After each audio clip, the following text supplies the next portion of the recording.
Hello everyone, ఇది intermittent fasting day 51 and 52 డేస్ది కూడా ఒకే వీడియోలో పోస్ట్ చేస్తున్నాను. ఈ మధ్యన కొంచెం వీడియోస్ ఎక్కువైనాయి, పోస్ట్ చేయడం తక్కువైపోయింది. సో అందుకే ఇలా పోస్ట్ చేస్తున్నాను అనమాట. సో నేను కరెంట్ వెయిట్ అయితే 78.75 ఉన్నాను కదా. ఆల్మోస్ట్ 1 వీక్ నుంచి కూడా ఇంకా ఇక్కడే ఫ్లక్చువేట్ అవుతుంది వెయిట్. సో ఫంక్షన్స్ ఏమీ లేవు ఇంకా నాకు. సో అందుకే ఈ రోజు నుంచి నాకు కరెక్ట్గా డైట్ చేద్దాము అనేసి చాలా స్ట్రిక్ట్గా ఉన్నాను.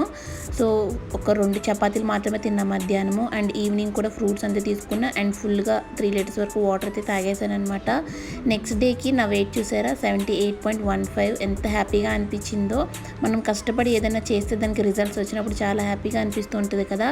దట్టు నేను ఫిజికల్ యాక్టివిటీ కూడా చాలా ఎక్కువ చేశాను అనమాట. వాకింగ్ చేయలేదు, కానీ ఇంట్లో సర్దుకునే పని అంతా ఉంది.